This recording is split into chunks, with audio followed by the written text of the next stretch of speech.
Lo que vamos a hacer esta mañana es observar un caso de la Escritura, para observar cómo la iglesia fue perseguida. Pero no solamente en las cosas que nosotros hemos vivido como iglesia local estamos siendo en un sentido perseguidos, pero también hemos visto que ese ha sido el recorrido de la iglesia a lo largo de la historia.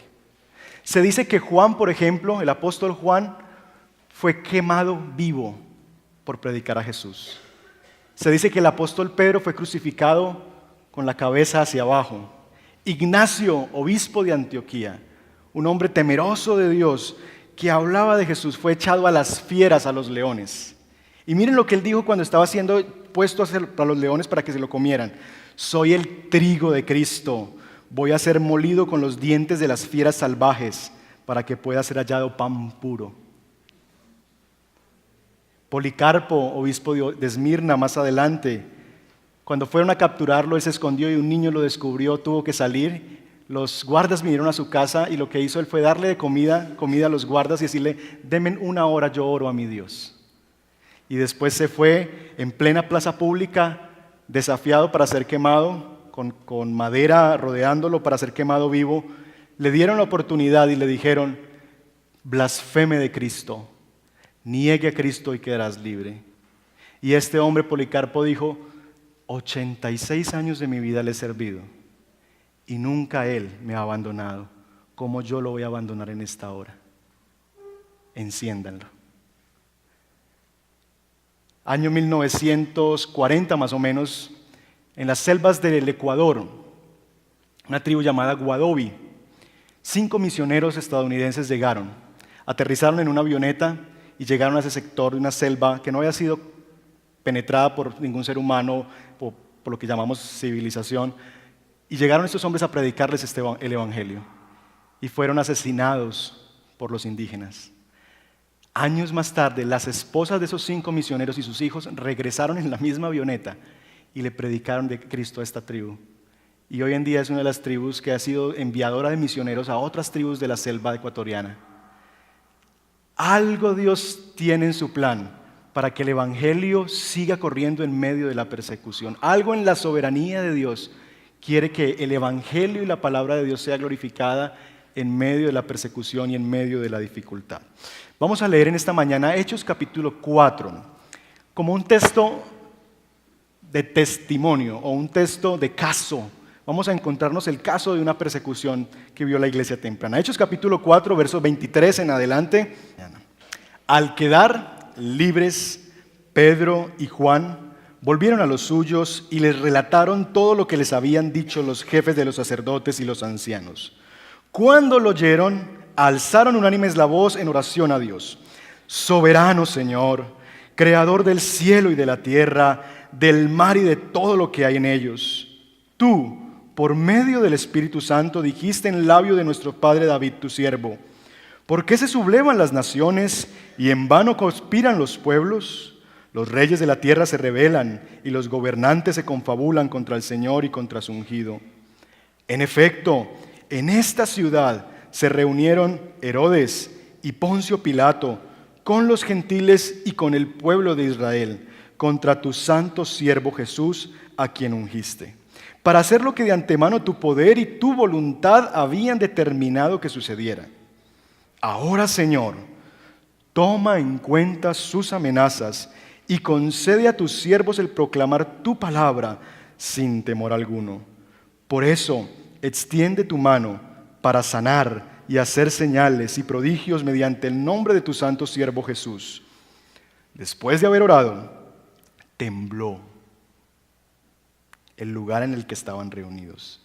Todos fueron llenos del Espíritu Santo y proclamaban la palabra de Dios sin temor alguno. Oremos. Señor, la iglesia ha sido valiente durante siglos, milenios. En medio de persecución política, de la violencia religiosa en algunos sectores también, la iglesia ha sido perseguida y ha sufrido. Nosotros mismos, Señor, como creyentes hemos sido perseguidos en el trabajo, en el colegio, en la universidad, en los ambientes, en la familia donde nos desarrollamos. Señor, pero pedimos que esta mañana tu Espíritu Santo venga para empoderarnos con valentía. Esa valentía que viene del Espíritu Santo para hacernos, Señor, seguir adelante con la misión que tú nos has encomendado. Y con la frente en alto, Señor, siguiendo proclamando a Cristo y a este crucificado. Te damos gracias, Señor, y pedimos que tú nos dirijas nuestro corazón y nuestra mente y nos ayudes a ver, Señor, cómo quieres que pongamos en práctica tu palabra en este día. Oramos en el nombre de Jesús. Amén. Bueno, una pregunta. ¿Cuántos de ustedes alguna vez han dicho, yo no quiero ser un fanático? Refiriéndose a la iglesia. A ver, manos arriba. ¿Quién ha dicho alguna vez eso? Yo no quiero ser un fanático. Ok. Uno lee este texto y a uno es un desafío este texto. Estos hombres han sido encarcelados, han sido soltados, y lo que nos dice este texto es, no le vamos a hacer caso a lo que nos están diciendo, vamos a seguir adelante. Nosotros hemos sido afectados hoy en día mucho por el tema de ISIS, ¿cierto? Y cómo estos extremos o estos fanáticos usan, ¿cierto?, la violencia y hacen tantas cosas en el mundo. Yo les quiero hacer una pregunta y coméntenla con la persona que está a su lado. ¿Es este relato un relato de gente fanática, es decir, gente que está dispuesta a morir? Porque eso es lo que están diciendo, vamos a seguir predicando, darles la valentía para que lo sigan haciendo. No es que las condiciones van a estar mejor, no. Los pueden matar y de hecho los mataron. Tenemos que pasar 2, 3 capítulos y ya es el primer muerto por ser cristiano, Esteban. Y a lo largo de la iglesia, como les he leído, los mataron. ¿Es esto ser un fanático? ¿O qué es? ¿Cuál es la diferencia entre esos fanáticos que llamamos de ISIS, por ejemplo, y estos, entre comillas, fanáticos? Coméntelo con la persona a su lado. ¿Es esto fanatismo religioso lo que vemos aquí en este pasaje? ¿Qué piensan? La diferencia entre el fanatismo religioso de ISIS, por ejemplo, es que ellos usan la violencia para conseguir sus objetivos. La radicalidad del Evangelio hace que aquellas personas que creen en el Señor estén dispuestos a recibir la violencia sobre sí con tal de cumplir los objetivos de Dios. El fanatismo usa la violencia para lograr sus objetivos. La radicalidad del Evangelio hace que quienes han creído en Cristo estén dispuestos aún a morir por causa de Cristo. Siempre les hago una pregunta en el bautismo a quienes van a dar el paso y les digo, si tuvieras que morir por causa de Cristo, ¿lo harías? Si alguien viniera hoy y te preguntara, ¿crees en Cristo? Y si dices que sí, te asesino, ¿tú dirías que sí? Eso es la radicalidad. Así que la primera nota aclaratoria que quisiera hacer antes de entrar en el pasaje es, aquí no estamos hablando de un fanatismo religioso de gente que se mata por algo, no. Es gente que está dispuesta a ser asesinada por algo. ¿Notan la diferencia? La segunda advertencia que quisieras hacerle, porque cuando tenemos un relato como eso, tendemos a pensar en la añoranza del pasado y decir, ¡qué gente tan tesa! La gente de esa época sí era realmente creyentes. Uy, no, esa gente sí es de otro planeta. El texto no se nos escribe para añorar el pasado, el texto se nos escribe para el futuro. El texto se nos escribe no como para decir, ¡ay, tan bonito que era!, sino como una advertencia de lo que nosotros y como una imitación para nosotros, como nosotros, como los creyentes de todos los tiempos, tenemos que enfrentar la realidad de nuestra fe. Así que este texto no es solamente por lo que la iglesia hizo en el pasado, este texto es un ejemplo de lo que implica y significa seguir a Jesús. Y ya vamos a ver más adelante a qué me refiero con eso. Vamos a entrar a nuestro texto y vamos a estudiarlo como un caso de persecución para ver qué cosas podemos aprender nosotros. Porque tal vez nosotros no estamos en un país y en una nación como están nuestros hermanos en otros sectores del mundo siendo presionados para abandonar su fe y si no los queman y los asesinan. Nosotros tenemos libertad religiosa, ese es un regalo del Señor, pero sí estamos siendo perseguidos de otras maneras. Así que yo quisiera ayudarles a observar esas cosas en las cuales usted está siendo perseguido y cómo ese texto nos trae luz en cómo enfrentar esa realidad. El verso 23 nos narra el contexto. Dice que al quedar libres Pedro y Juan, ¿qué es lo que estaba pasando? Bueno, capítulo anterior ellos habían predicado el Evangelio, se habían encontrado con un hombre en el pórtico de Salomón, llaman allí, y ese hombre era paralítico de nacimiento. Se paraba en la puerta, como en muchos casos en nuestro país, a pedir limosna. Deme una monedita, una monedita, una monedita. Los apóstoles pasan y dice Pedro, Querido amigo, yo no tengo plata ni oro, los apóstoles no eran ricos. Eso es una nota ahí para los que piensan que deben ser ricos por ser apóstoles. Los apóstoles no eran ricos, no tengo un peso, pero sí tengo una sola cosa y eso te doy. En el nombre de Jesucristo, levántate y anda. Y este hombre evidentemente se levantó, salió corriendo por todas partes. Era un lugar público, era la iglesia. El pórtico de Salomón era un lugar donde todo el mundo pasaba por allí. Y todo el pueblo lo vio. De tal manera que Pedro aprovechó la oportunidad y les habló el evangelio, les predicó a Cristo. La clase sacerdotal, no contenta con esto, los encarceló. ¿Por qué los encarceló? Ustedes van a leer, si leen en casa el relato, la razón por la que lo encarcelaron tiene que ver no por haber sanado al hombre, sino si ustedes ven, por ejemplo, en el capítulo 4, en los primeros versículos, se dice que la razón por la cual la encarcelaron es porque estaban hablando de Jesús. Estaban hablando de Jesús. A los creyentes nos pasan por lo menos dos tipos de persecuciones. Nosotros como cristianos vivimos por lo menos dos tipos de persecuciones. La primera se llama calumnia. Mateo capítulo 5, verso 11 nos dice esto. Dichosos serán ustedes cuando por mi causa la gente los insulte, los persiga y levante contra ustedes toda clase de calumnias. ¿Cuáles calumnias? Por ejemplo, los cristianos odian a las mujeres. Los cristianos odian a los homosexuales. Los cristianos creen que Dios hizo el universo, entonces son anticiencia. Ellos no creen en la ciencia. Los cristianos no les gusta la gente, son unos amargados. Y si usted es un cristiano, usted puede ver esa lista de cosas que dicen contra nosotros y decir, eso no es así. Nosotros no odiamos a las mujeres, nosotros no odiamos a los homosexuales, nosotros no estamos en contra ni somos unos amargados. Tal vez no han conocido a algunos personajes en medio nuestro que son muy felices, muy contentos, que dicen eso. Pero son calumnias finalmente. Dicen cosas de nosotros mintiendo. Esa es la primera clase de persecución. Nos tienen tildados de una cantidad de cosas que no somos. Esa es la primera clase de persecución. Y Jesús dice, bienaventurados ustedes cuando esas personas digan calumnias de ustedes. Y las dicen. En nuestra comunidad, por ejemplo, yo he llegado tristemente a escuchar cosas como, esa es una iglesia elitista. Y yo tengo que decirle a las personas, bueno, ¿quién te dijo? Y hacer todo un proceso para llegar a ver qué es lo que está pasando detrás. Pero ustedes saben, hoy aquí sentados hay gente de toda clase social, de toda condición académica. Esta no es una iglesia así. Calumnias. Calumnias de adentro y de afuera.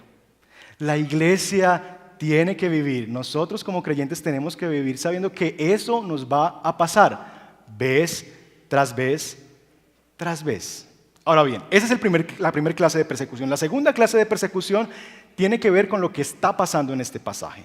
Estos personajes, Pedro y Juan, fueron encarcelados no por haberle hecho el bien a una persona y haberlo sanado. No, ese no es el problema para el que lo llevaron a la cárcel. El problema por el que los llevaron a la cárcel es porque decían que Jesús fue el que los sanó. Así que el segundo problema de la persecución, o la segunda razón por la que somos perseguidos es por hablar. Y esto es lo que ocurre aquí. El problema no es la sanidad del enfermo, el problema es que ellos están diciendo que fue Jesús quien los sanó. La persecución viene a aquellos que hablan de Jesús. Así que debes preguntarte en esta mañana si tal vez no estás siendo perseguido, es tal vez porque no estás hablando de Jesús.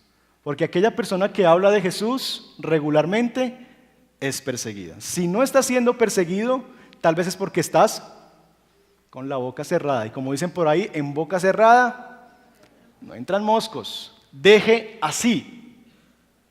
Tal vez usted, si no está siendo perseguido porque no habla de Cristo, es porque usted pertenece a la ASC, Agencia Secreta Cristiana. Y usted dice, no, es que yo soy cristiano, pero yo soy un James Bond cristiano. Aquí se trata es que no me descubran a mí. Yo me camuflo. Yo vivo por ahí, pero no, que no se den cuenta pues que soy cristiano. Tristemente muchos de nosotros vivimos así. Tristemente muchos de nosotros a veces nos avergonzamos o tenemos como miedo un temor con que descubran que somos cristianos, que creemos en el Señor. Esta gente está siendo perseguida por hablar, porque no les da pena hablarle. Es interesante que la gente se está sorprendiendo porque Pedro es un hombre del vulgo, sin educación, dice el capítulo 4, que es un hombre sin ninguna educación. ¿Y cómo está hablando con ese de nuevo acerca de Jesús? Les sorprende cómo una persona de ese tipo pueda hablar con tanta elocuencia de nuestro Señor. Así que la iglesia se mueve, y como la iglesia se mueve, la iglesia o la gente y el mundo, el demonio, el diablo va a querer detener el avance de la iglesia. Toda acción tiene su reacción. Por ahí hay un dicho popular que dice que al árbol, ¿cuál es el árbol que más le tiran piedras? Al que más fruto da, ¿cierto? Entonces la iglesia avanza en el mundo y la iglesia entonces recibe y recibe más persecución. Toda acción tiene su reacción. Entonces aquí lo que estamos presenciando nosotros es la persecución de la iglesia, porque la iglesia está haciendo lo que Jesús les mandó a hacer: hablar en su nombre. La persecución es una realidad que la iglesia ha tenido que enfrentar corporativamente, pero no solamente es una vivencia de la iglesia como cuerpo de Cristo, sino también es una vivencia de los creyentes. Filipenses capítulo 1, verso 29 nos dice: porque a ustedes se les ha concedido no solo el creer en Cristo, sino sufrir por Él. ¿Cuántos dicen amén? ¿Seguro? No les ha sido solamente concedido creer en Cristo, sino sufrir por Él. ¿Amén? La persecución, el sufrimiento nos ha sido entregado por la soberanía del Señor. A veces no entendemos, a veces no logramos comprender todo lo que hay allí. Pero el sufrimiento es parte de la vida de la iglesia como cuerpo, pero también del creyente en muchos asuntos de la vida. Nos acompaña el dolor, el sufrimiento. Ahora bien, hay varias clases de sufrimiento. Primera de Pedro capítulo 3, verso 17 está allí, nos dice lo siguiente: si es la voluntad de Dios, es preferible sufrir por hacer el bien y no por hacer el mal. Ahora bien, aquí hay que hacer un pare. No es lo mismo sufrir al ser un cristiano que sufrir por ser un cristiano. ¿Notan la diferencia? No es lo mismo sufrir siendo cristiano a sufrir por ser cristiano. Son dos cosas totalmente distintas. Porque mucha gente dice: ay, yo sufro, claro, como yo soy cristiano, pero está sufriendo esa causa de su pecado. Está sufriendo porque en medio de la iglesia en la cual asiste y eso, y orando al Señor, sigue en su vida de pecado. Y sufre, pero no sufre por ser cristiano. O hace un mal negocio, no le consultó a nadie, no dijo nada y está sufriendo. Ese no es un sufrimiento que viene por causa de Cristo, es que Cristo me dijo que yo iba a sufrir por Él. Ese es un sufrimiento por falta de sabiduría. Ese es un sufrimiento por el pecado tal vez. Así que hay que diferenciar entre sufrimiento y sufrimiento. No todos sufrimos por causa de Cristo. Muchos de nuestros sufrimientos son buscados, son bien ganados. Muchos de nuestros sufrimientos aún son por causa del pecado de otros sobre nosotros. Así que hay que diferenciar esa clase de sufrimiento. Es preferible, o sea, finalmente usted va a sufrir. ¿Cómo quiere? ¿Sufrir si es la voluntad de Dios por hacer el bien o sufrir por hacer el mal? Tenemos que decidir. Pero tal parece que el sufrimiento es una marca en la vida del creyente.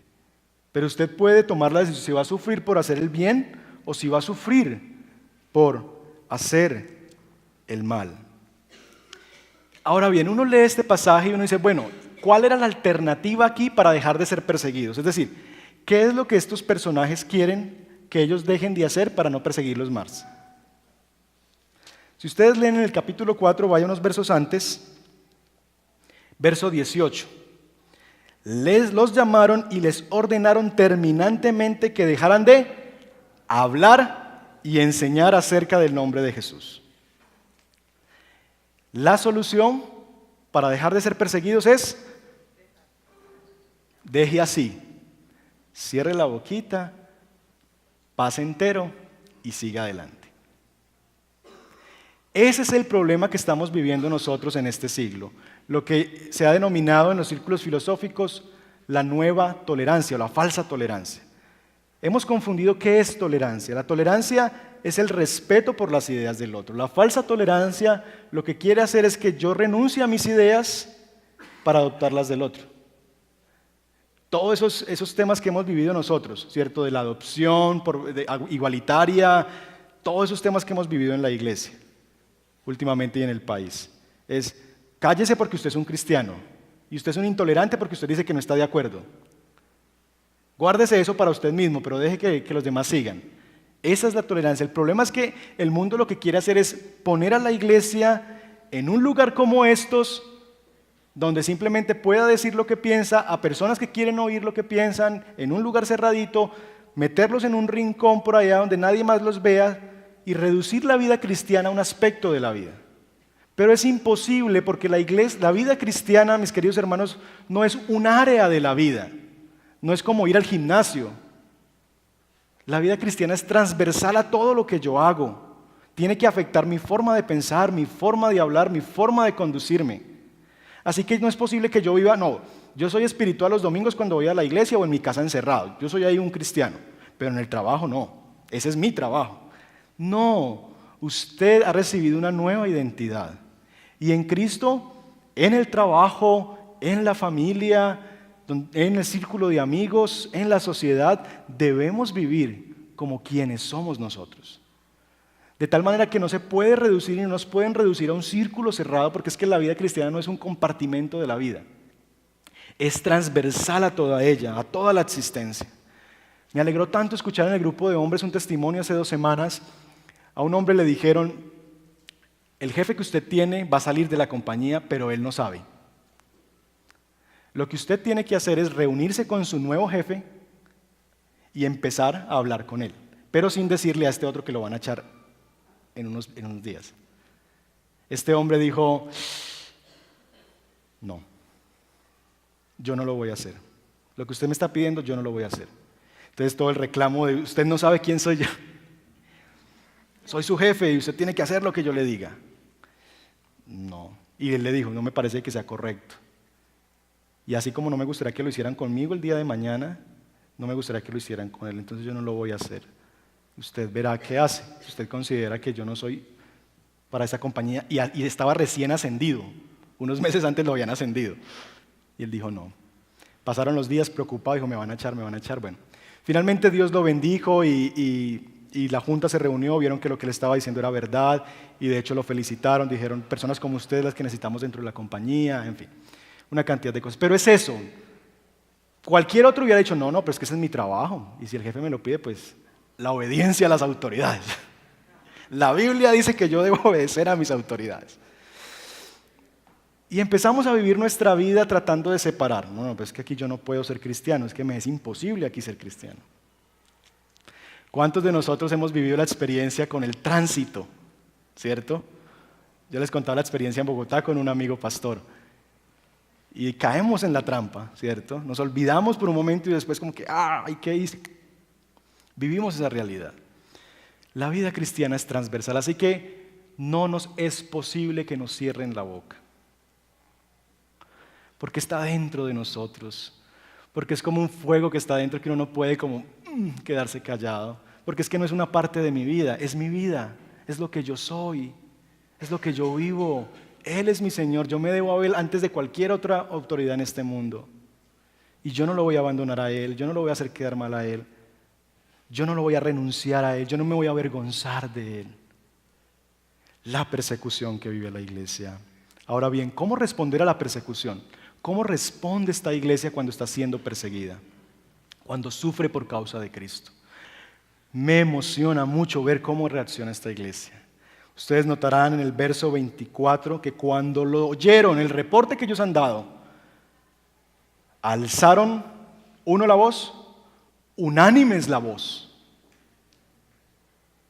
y dijeron, soberano, Señor, creador del cielo y de la tierra, y empiezan a orar. ¿Cómo reacciona la iglesia ante la persecución? Orando.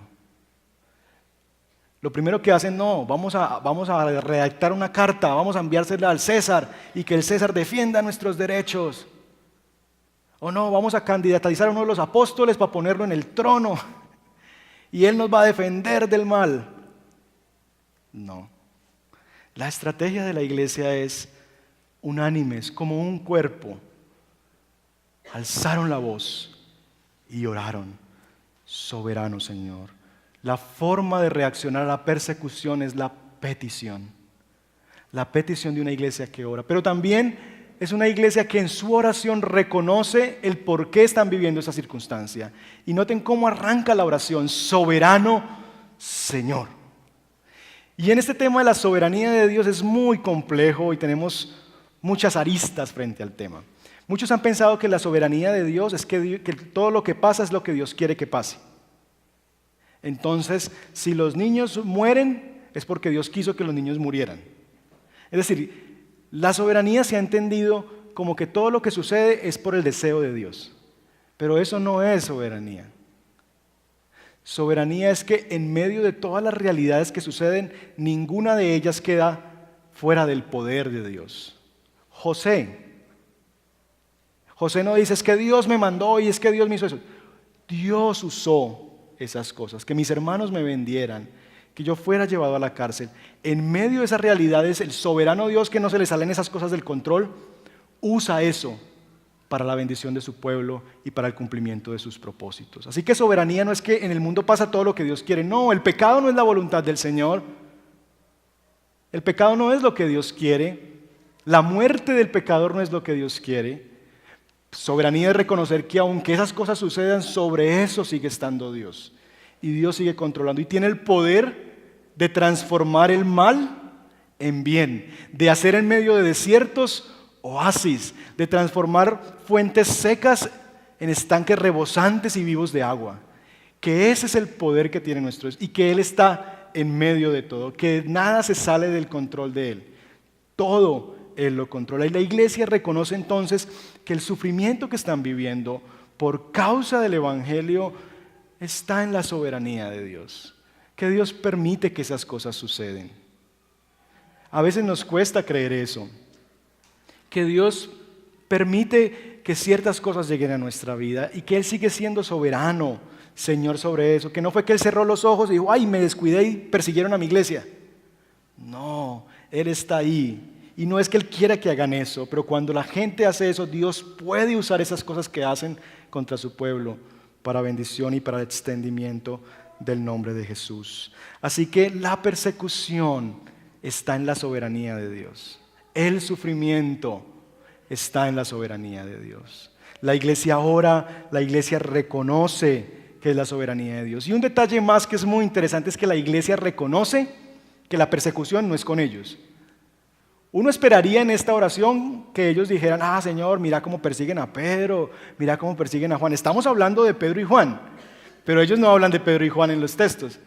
Se ponen a recordar a Herodes, a Poncio Pilato, a los gentiles, a los romanos y a Jesús. Porque ¿saben una cosa? Toda persecución no es contra nosotros. Toda persecución es contra Jesús. Toda persecución que viene a nuestra vida no es para nosotros, no es personal. Ellos no se la toman personal. Ellos saben que va más allá de eso. Reconocen que la persecución es en contra de Jesús. Ahora bien, por estos días se ha hecho popular el tema de ¿usted no sabe quién soy yo? Que es básicamente el usar el nombre de una persona cuando me conviene para sacar algún beneficio. Yo creo que los cristianos somos así, en muchas ocasiones. Cuando estamos en situaciones difíciles de la vida, en cosas muy complejas, no le decimos a la gente, pero le decimos al Señor, Señor, yo soy tu hijo. Usted no sabe quién soy yo soy un hijo de Dios. Tú me vas a abrir esa puerta en ese trabajo, tú vas a hacer eso porque es que yo soy un hijo de Dios. Yo voy en el nombre de Jesús. Yo voy en el nombre de otro. Bueno, eso está bien. Pero también cuando te persigan, No te olvides que tú representas a Jesús. Entonces ya no quisiéramos que nos persiguieran a nosotros, sino persíganlo a Él. A Él ya lo persiguieron, pero a mí déjenme tranquilo.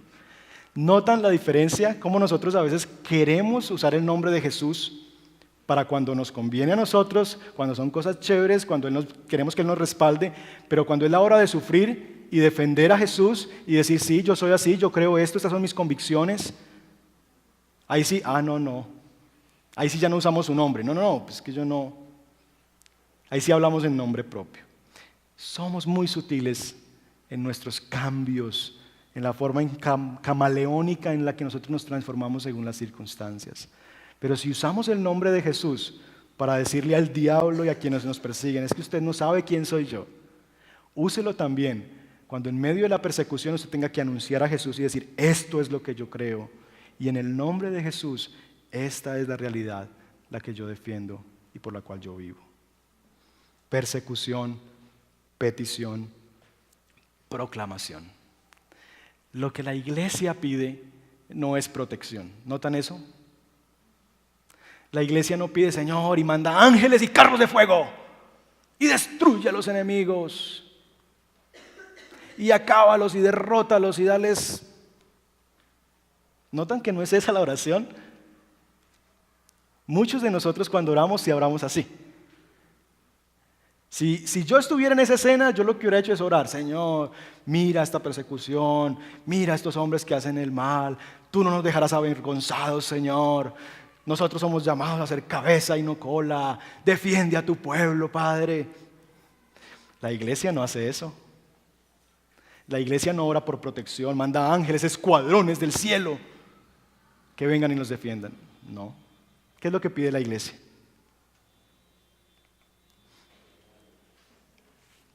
De nuevo, por un lado, ¿qué más? ¿De nuevo para qué? De nuevo, para seguir poniéndose en posición de ser perseguidos, encarcelados, asesinados. Porque es que las circunstancias no van a cambiar. Las circunstancias adversas van a seguir. Y la iglesia no pide que las circunstancias cambien. La iglesia pide que ellos cambien. La iglesia no pide que las circunstancias sean distintas. La iglesia lo que pide es, ellos van a seguir siendo así. La razón es sencilla. No tienen al Señor en su corazón y van a seguir haciendo el mal y van a perseguir la iglesia. Entonces, cámbianos a nosotros y quítanos esta tembladera de piernas tan brava que tenemos y llénanos de valentía en el corazón para anunciar a Cristo, para seguir predicando, para que cuando nos lleven a la cárcel y nos diga, ¿usted cree? O como este hombre, niegue a Cristo, blasfeme contra Cristo y te voy a soltar y si no te voy a quemar, quémenme. Dame esa valentía, Señor. Es lo que pide la iglesia en ese momento. Fuerza, valentía para la proclamación. El problema es que nosotros pensamos que en la persecución lo que está en juego es nuestra carne, pero en la persecución lo que está en juego no es mi vida, sino la vida de aquellos que no han escuchado todavía al Señor y que necesitan que yo les comparta el Evangelio. Así que la perseverancia en medio de la persecución es una muestra de amor cristiano, de yo no me puedo callar porque yo te amo y porque yo necesito decirte esto y porque finalmente la vida que está en juego aquí no es la mía, sino es de aquellos que no conocen al Señor. Ahora bien, esto nos parece imposible. Yo no sé ustedes, pero a mí me parece imposible esto. Como que uno se para así como tan envalentonadito, como tan fuerte y decir, envalentonado y decir, hágale pues, quémeme, tritúreme. Las fieras, yo soy el trigo de Cristo y las fieras me van a hacer un pan fino. Écheme del trabajo. Duro, imposible. Pero bendito sea el Señor, que el texto no termina solamente con la oración, sino con la respuesta. Y la iglesia pide, Señor, extiende tu mano para sanar y hacer señales y prodigios mediante el nombre de tu santo siervo Jesús. A nosotros nos es imposible la proclamación en medio de la persecución. Por eso necesitamos el poder del Espíritu Santo. Y el Espíritu Santo, lo que pide la iglesia es, Señor, empodéranos. Úsanos, danos tu poder para hacer señales, milagros, prodigios. Danos denuedo, danos valentía.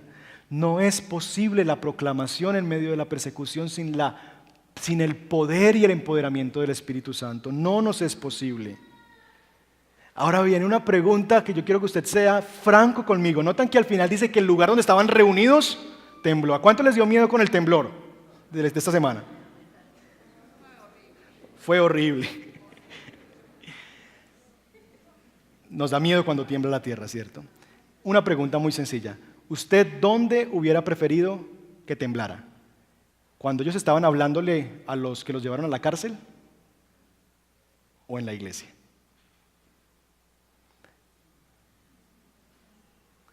¿Dónde usted hubiera preferido que Dios hubiera mostrado su poder? ¿Cuando ellos estaban en la cárcel, se estaban defendiendo frente a sus enemigos? ¿O cuando ya nadie de sus enemigos los está viendo y ellos están reuniditos como iglesia clamando al Señor? La mayoría de nosotros ya hemos dicho que temblara ya para que teman, pues, para que sepan quién es el que está conmigo. Extraño, ¿no? Nosotros habíamos pedido eso. Señor, yo le preguntaba al Señor leyendo ¿por qué no tembló allá, pues? Para que hubieran cogido miedo y hubieran dejado la iglesia tranquila. Dios ha decidido de una u otra manera que la iglesia avance en medio de la persecución. Dios no nos va a hacer como iglesia ni como individuos. La vida no es más fácil por ser cristiano. Seguimos teniendo los mismos quebrantos que la gente de afuera. Pagamos servicios, nos ponen multas cuando llevamos mal las normas. Sufrimos cosas en nuestra familia difíciles, nos echan del trabajo, nos pagan mal, tenemos jefes déspotas, tenemos empleadores que se aprovechan de la buena voluntad como jefes. Vivimos las mismas circunstancias. Y a veces cuando vivimos esas cosas nosotros quisiéramos que Dios hiciera que temblara pues allá para que temieran.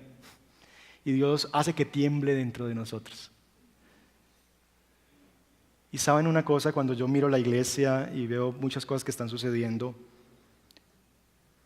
yo siento que está temblando en medio de nosotros.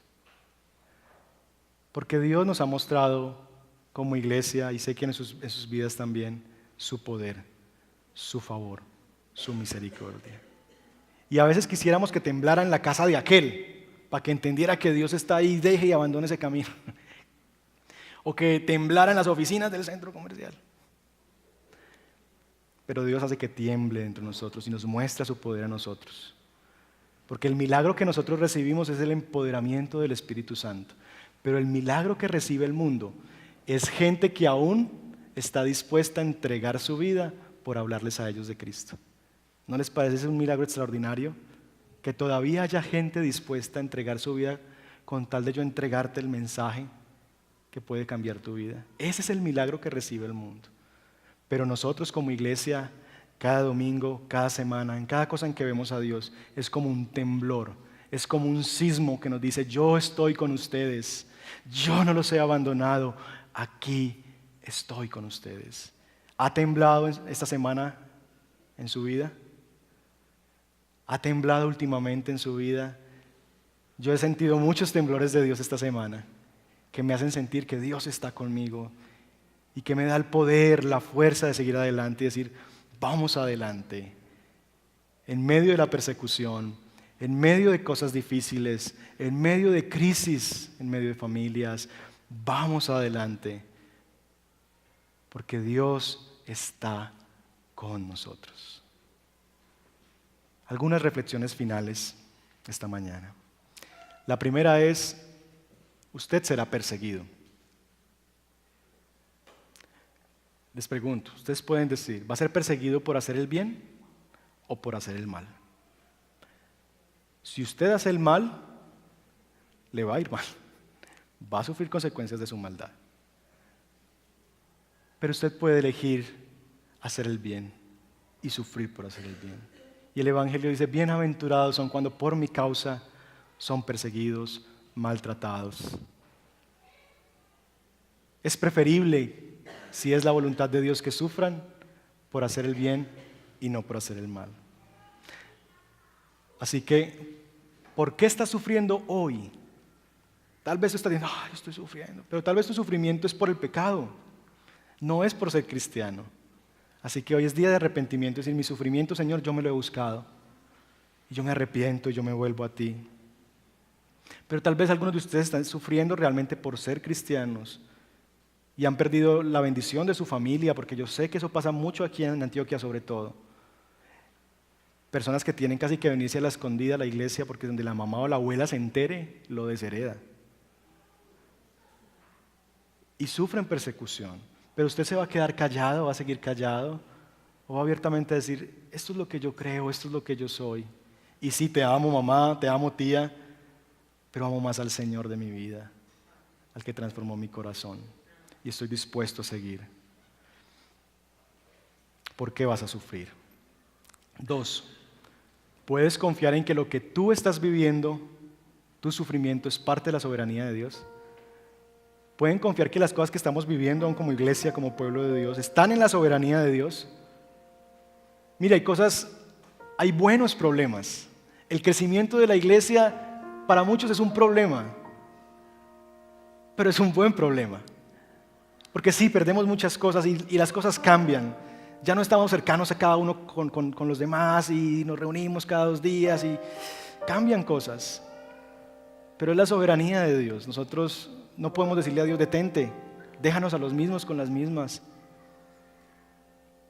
La soberanía de Dios nos ha traído este buen problema. Y tal vez vengan otros después, cuando necesitemos, no sé, tercer servicio o buscar otro lugar. La soberanía, o tal vez no, y Dios quiera regresarnos a hacer la manada pequeña. Soberanía de Dios. Lo que tú estás viviendo, Dios no ha cerrado los ojos. No fue que Dios se descuidó. Dios está en eso. Y el soberano de Dios, así como lo hizo con José y tantos otros hombres, va a transformar esas realidades complejas en tu vida para bien. Porque a los que aman a Dios, cada una de las cosas que le suceden a usted, trabajan una con otra para terminar en un bien. Es como un relojito que Dios hace. Esto que te está pasando difícil con esto bueno que te está pasando, trabaja junto para lograr al final el bien de tu vida. Pero confía en la soberanía de Dios. Dios está ahí en medio de esas realidades. Y finalmente, aunque no somos fanáticos, sí somos radicales. Y en medio de la persecución y de las cosas que estamos viviendo, estamos dispuestos a decirle, Señor, para las que sea. Y agradecemos a Dios que no estamos en un contexto tan complejo donde nos prohíban reunirnos, como las iglesias en la China, la iglesia clandestina, que tienen que, mejor dicho, contrabandear Biblias. Los contrabandistas cristianos, ¿cómo les suena eso? Misioneros contrabandistas, para llevarles la palabra de Dios, que se reúnen en apartamentos, cantan en silencio, mueven solamente sus bocas para que nadie los escuche. Dios nos ha dado una libertad y estamos agradecidos con el Señor, pero no nos olvidemos que la iglesia ya sigue avanzando y nosotros tenemos una responsabilidad con esa iglesia. Avanzamos, la iglesia sigue en movimiento, esta iglesia local sigue en movimiento, la iglesia de Cristo en el mundo sigue en movimiento y nada va a prevalecer contra la iglesia del Señor. Ningún arma forjada va a prosperar contra el pueblo de Dios. Van a venir armas forjadas, pero no van a prosperar, porque con nosotros está el Señor. Vamos a orar, póngase sobre sus pies. Y yo no sé cómo le llega a usted este mensaje esta mañana, como amonestación del Señor, como ánimo y coraje de que puedo confiar en la soberanía de Dios, como un mensaje de aliento y decir, debo seguir hablando de Cristo aunque me cueste el trabajo, el rechazo de compañeros, de familiares. Puedo seguir mostrando a Cristo. Ayúdame a mostrar a Cristo, Señor.